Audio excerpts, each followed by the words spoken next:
Welcome to ECN Trade Daily Video. Before we begin, it should be noted that any advice is of a general nature only and that your personal circumstances have not been taken into consideration. Hello everyone, my name is Rob Clayton and thank you for joining me. The Australian dollar rebounded after a two-day bearish stretch and now looks to a positive side as the RSI index is supported for further gains. Along with that, keeping an eye on that MACD because once married up should support further towards that top side target seen around 67 cents or around 67.5. Any pullback should find support around this key support area seen around 65.70.80, which coincides with the 60-day moving average. Looking ahead to the economic calendar, the market attention is turning now to Wednesday's release of the Australian Consumer Price Index, or the CPI, year on year.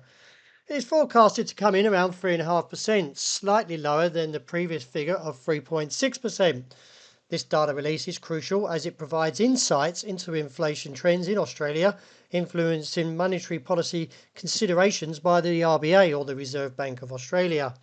Meanwhile, from the US, investors are also waiting for an update on the gross domestic product, or the GDP, on Wednesday, while also looking to Friday, the personal consumption expenditure, or the PCE index, which is the Fed's preferred measure of inflation, which looks set to show minimal monthly increases, potentially prompting consideration for interest rate cuts starting in September, while there is talk of a 25 base point rate cut in July.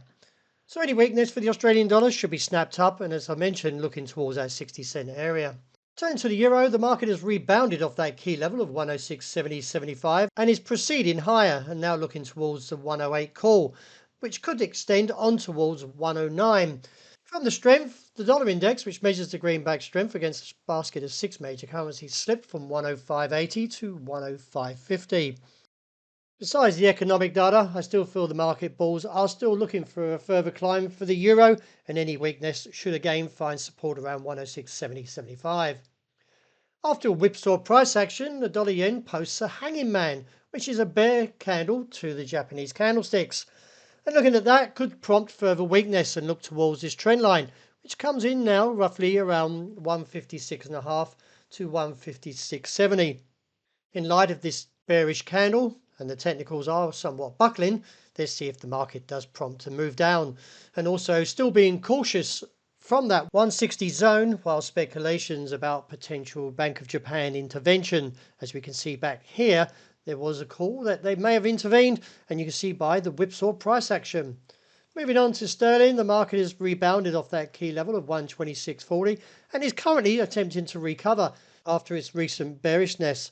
And if the RSI does strengthen up along with the MACD, then we could look up towards the region of 127.20.30 and on to 128.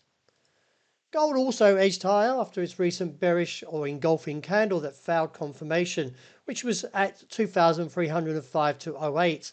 Now we do need to see a break there to support further weakness down towards 2,250.70 trajectory, but lacking that, well, the market may find a little bit of demand coming back into play as the geopolitical risks heighten, and therefore could see a rise on towards the region of 2,350.